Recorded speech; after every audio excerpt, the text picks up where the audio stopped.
Hello students, in continuation of our discussion on code acquisition mechanisms and the circuits involved for the spread spectrum communication systems and jamming, we will today go in detail of such kind of the code acquisition mechanism, and we will try to do the performance analysis of these code acquisition circuits, and basically we will try to evaluate the performance in terms of the detection probability and the false alarm probability.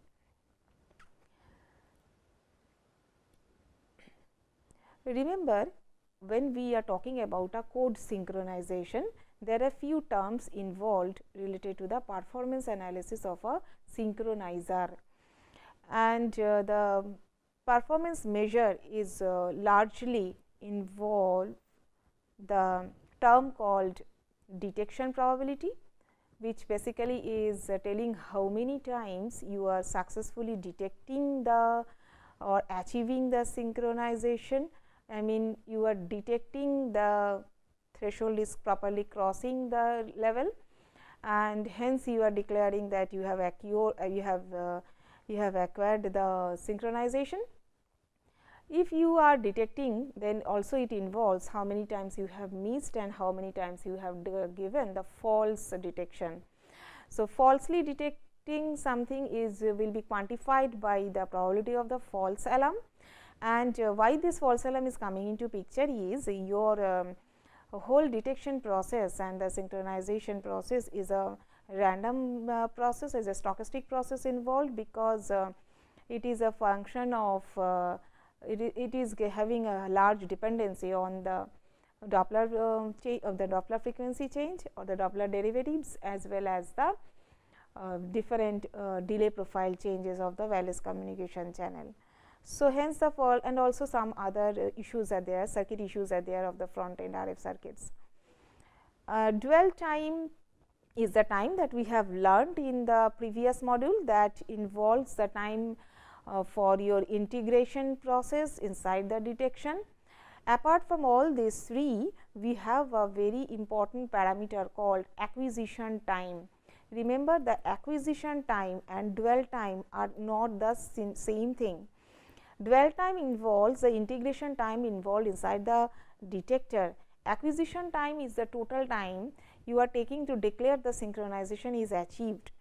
See, the dwell time can be having multiple times if it is a multiple dwell time based detector, and at the end the total dwell times that you are taking plus the decision, the time that is involved to apply the verification algorithm, and at the time declaring that the verification, at the end of the verification the synchronization is achieved. This total time is involved inside the acquisition time. As we understand that the detection process itself is a stochastic process, and hence the acquisition time is also a stochastic process, and it's a finally it's a random variable which is having a mean and a variance, and we are really interested to know what is the acquisition time. Basically, the whether our acquisition system is a good or bad, it depends upon several things. One important part is the acquisition time it is taking to converge and declare the synchronization is achieved. Always try to devise the acquisition system which is having the very low acquisition time. It means very fast actually the synchronizer is able to synchronize, and hence you need a very high detection probability to achieve the high acquisition. At the same time, the probability of the false alarm should be very, very low.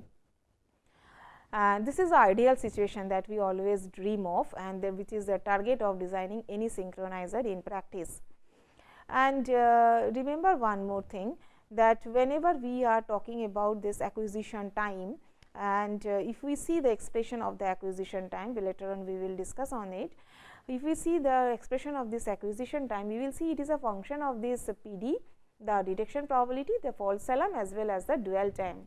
So, one may ask like this, that if I know the detection probability and given the false alarm probability, so I can arbitrarily choose the dwell time TD in such a way that I can achieve the mean acquisition time, but the answer is not so easy. If you see the expression of detection probability, given the false alarm probability and the signal to interference noise ratio at the detected input, you will see that the detection probability itself is a function of this dwell time. So, it is a complicated relation and it is not so easy to pick up comment anything on the acquisition time. Today our task is to develop the expression for this detection probability as well as the false alarm probability. We will try to do the false alarm probability expression, derive the false alarm probability expression first, and to see actually how this relation is coming into picture, and finally, whether we can comment something on the acquisition time.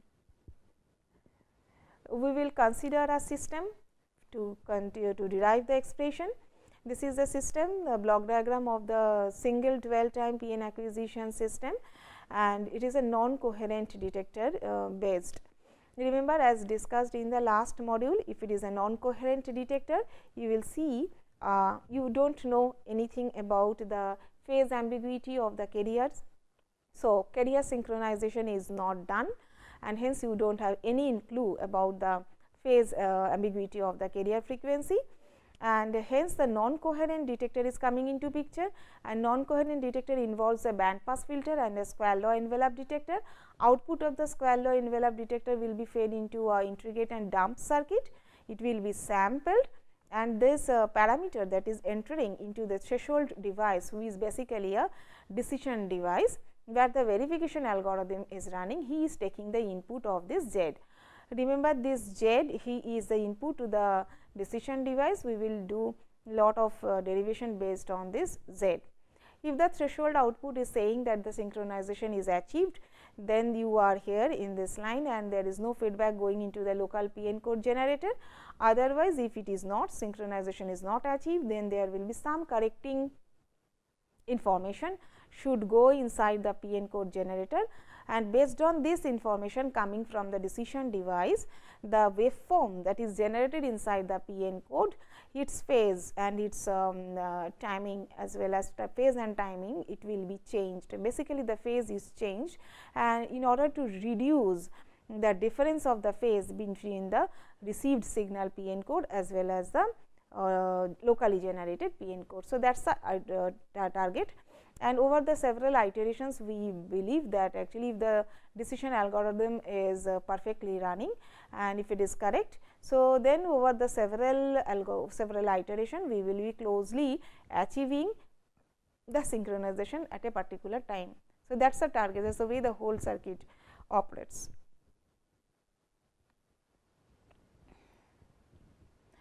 We will now enter into the signal model. If the signal is present, then remember x t is here in the block diagram. So, that the input of the square law envelope detector, if x t is present, you will receive a signal who is the combination of the intended signal plus the noise. Okay. So, we will start from here in the next slide. So, once my signal is present, my input signal to the square law detector is S t plus N t. S t I can express as square root of 2a cos omega naught t plus psi, and N t is having a cos as well as a sine component, because it is a complex noise getting added, and the omega naught is the carrier frequency in radian, carrier frequency of transmission in radian. A is the RMS value of RMS signal amplitude, and then psi is actually the related phase of the phase ambiguity related to the transmitted signal as well as added with the noise component. And NCT, NST, they are both the independent band limited low pass zero Gaussian noise processes. And as they are Gaussian noise processes, they are having a variance which is given by N 0 b by 2. What is this N 0? This N 0 is the single sided power spectral density of the noise. Capital B is the bandwidth of the pre-detection band pass filter. Remember, before this square law envelope detector, we had a band pass filter. So, the B, capital B is the bandwidth of this band pass filter here.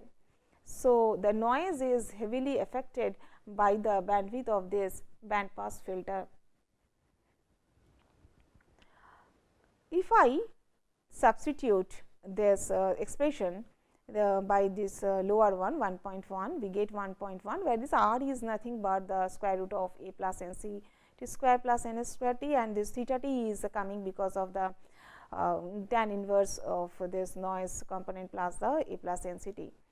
So, this is the total equation with which we will deal from now onwards, and this is the, remember, this is the signal at the input of the square law detector. So, the output of the square law detector what will be is our next important part to see. Here you transmitted this that we have seen in the last slide, and the output of the square law envelope detector, definitely if the output of the square law detector is written as y t, it will be square of this input, and hence it is finally the square of r square into t basically, and we will be ending up with the expression of 1.3. And it can be easily proved also that this y t will have a non-central chi-square distribution, and it will be having a PDF governed by the non-central chi-square distribution, which this non-central chi-square distribution is written as this, where your I0 is the Bessel function of the first kind, and gamma is the signal to noise ratio. So, gamma is written as the energy of the signal and divided by the n0 into b. Remember, we have already seen that sigma square, which is the variance of the noise added, it can be given by n0 into b by 2.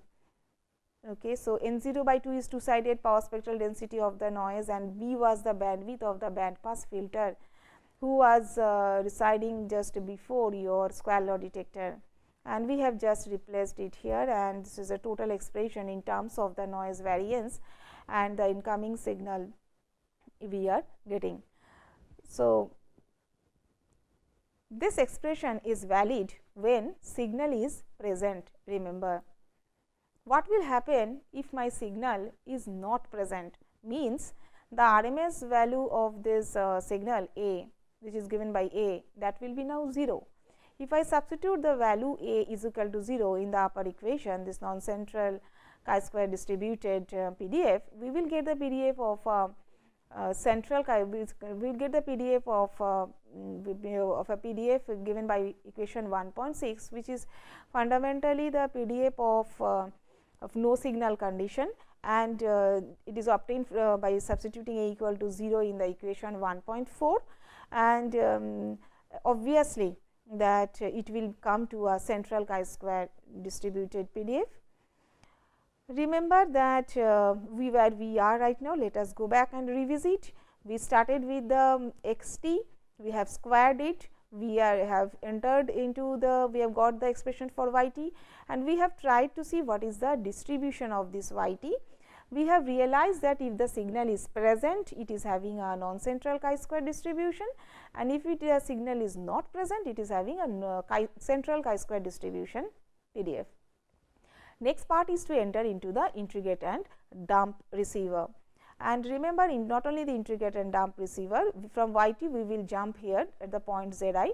So, not only the integrator is there, integrator and the sampler both are involved in the process. So, here we are taking a assumption that if we understand that capital B is the bandwidth of the signal, because that is the signal band, that was the bandwidth of our band pass signal, band pass filter. So, band pass filter has allowed the signal having a bandwidth of capital B only. If I take the sample at the interval of capital T is equal to now 1 by B. So, this y t which is achieved, achieved at the output of the square law detector, if we now sample it at the rate of capital T, which is nothing but 1 by B, and then those samples, as it is sampled actually following the Nyquist sampling rate, then all the samples will be approximately independent to each other. So, how are you getting the value of this z? So, z is approximately will be given by 1 by the TD is the dwell time that over which you have done the integration, and then you are doing the samples. So, approximately if I take the samples in the sample domain, this expression can be equivalently be written as y of k capital T, where k is varying from 0 to n b minus 1. What is this n b? N b is telling how many number of the samples you can get. The samples approximately that you can get is the what is the sample duration, what is the duration over which you are sampling, it is a tau d divided by the sampling total sampling time. So, fundamentally it is the bandwidth multiplied by this tau d, the dwell time over which you are dealing with. So, fundamentally this N b, capital N b will be large or small or the moderate in number. Based on this, we will see later on that the PDF of the Z can be approximated to some known distribution actually. Otherwise, based on the number of the N b available, we can actually simplify a lot the distribution of the Z, that we will see later on. But currently using the approximation of this 1.7, we can actually revisit the PDFs that we have earlier derived for the signal present and signal not present, and they can be written as like this. And if I utilize actually these two earlier generated PDFs, if we generate this earlier distributed PDF and if we utilize this approximation, finally we can ending up with the probability distribution of the Z, and which is given by the Pz basically, and Pz will be, this is not y, this will be the probability of this Pz, and the probability of this Z will be given as this. So, it is also a chi-square distribution going on, but it is not not actually having a Bessel function of first kind definitely. And when the signal is absent, if I substitute the capital A equal to 0, which is equivalently gamma is equal to 0, we will be ending up with the expression here. Now, see here we have a term called Z n b by 2 sigma square, which is basically nothing but normalizing the Z by the term of 2 sigma square by n b as if. So, we will substitute this expression by say Z square, Z star.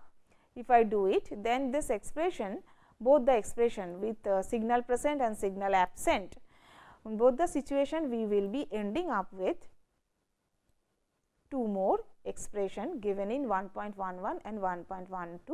Remember, to avail 1.11, 1.11 is obtained from 1.9 by substituting Z n b by 2 sigma square by Z star, and 1.12 is obtained from 1.10 by the same substitution. And remember that the first one, I mean 1.11, with this normalization 1.11 is talking about the PDF of the Z, I mean input signal to the decision device when signal is there, signal present, and here signal absent. Now, we are almost actually in the situation where we understand. So, remember, let us go back once more to the block diagram and revisit what we have already understood. We started with a single dwell time PN acquisition system. We understand that it is a non-coherent detector. So, the signal that has entered here at the front end, which was the data signal over which the PN sequence was superimposed. Target is to acquire synchronization between the locally generated PN code and that transmitted PN code, which is superimposed on the data. And as it is a non-coherent detection process, so we are having a band pass filter in the forward path, followed by a square law envelope detector, integrate and dump circuit totally, and then a threshold comparator. And over the multiple iteration, the whole circuit is trying to get synchronized with the minimum error sense with the received signal PN code. And we saw that the input to the square law envelope detector, we started with x t is equal to x t is equal to the signal plus the noise contaminated with noise. Square law detector output y t was given as x square t. We saw that the distribution here of y t was in presence of the signal, it gave us a non-central chi-square distribution, and it is largely dependent on the signal to noise ratio. And remember the noise that we have added here in this process here, the bandwidth of this noise is restricted by the bandwidth of the band pass filter standing simply residing the square law detector, which we actually thought to be the capital B. And once this is the, and the noise is having a one sided power spectral density of capital N 0, and hence in presence of the noise when the signal is present, we see this y t is having as non-central chi-square distribution dependent upon the signal to noise ratio. And if the noise only noise is there, see that means the signal is absent, then this distribution will look like a central chi-square distribution, substituting the value of the signal section equal to 0, that means the SNR value will be down to 0. Substituting that, we got the both distribution here. Next, we looked into the signal that is entering into the threshold comparator device or the decision device. Here we had an assumption that this sampling is going on at a rate conforming the Nyquist sampling rate, that means at the rate of 1 by capital B, which B was the initial band pass filter bandwidth, and hence now the signal bandwidth or bandwidth of x t, bandwidth of y t, all are limited by B. So, if I go by the capital T is equal to 1 by B, we saw that this can be nicely approximated, and we could also find the probability distribution function of this z when signal is present and signal is not present. So, non-central kind of the chi-square distribution also we find here when the signal is present for z, and central chi-square distribution closely with a different basis function we got with different Bessel function we got for z when signal is absent. So, why we are so interested about the distribution of the signal here is because this is a very important signal part based on which actually now the decision will go on.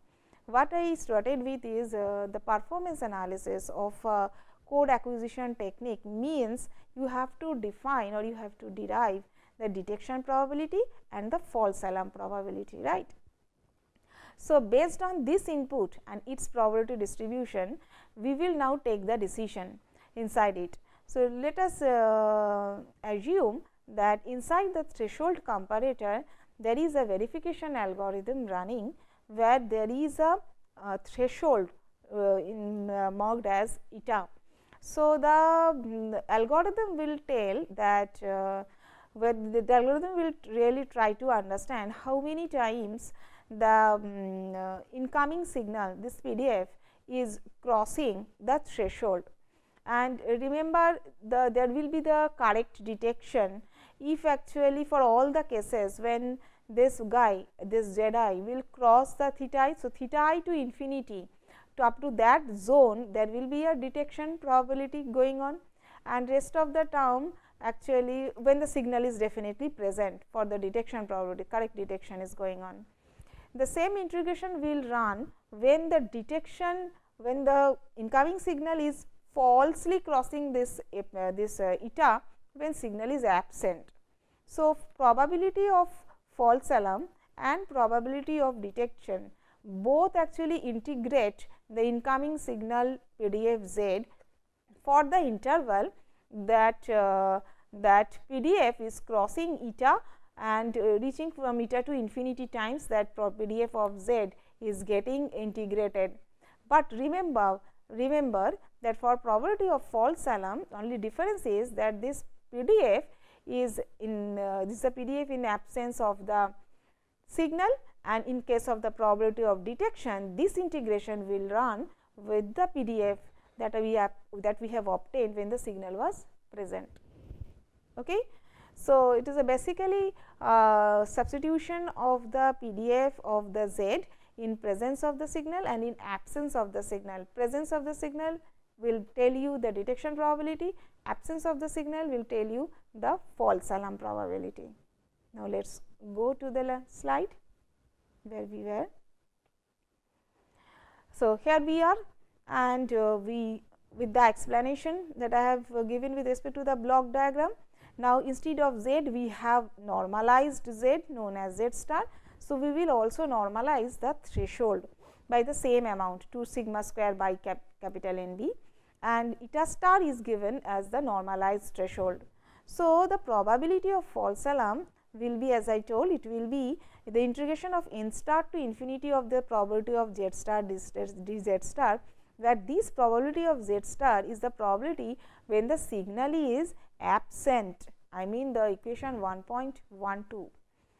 And it means that signal is basically not false alarm. Means what? False alarm means the signal is not present, but you are wrongly detecting that the signal is present. So, given this probability distribution, how many times actually you are detecting the signal is present when signal is really not present is the question. And as integrating up to infinity is a tough task, so we will change the integration as 1 minus 0 to eta star, and if you compute it right at home, if I compute it, we will be ending up with the expression like 1.13, where the probability of false alarm will be exponentially given by exponential of eta star with the multiplied with the summation of k to 0 to n b minus 1 n star to the power k by factorial k.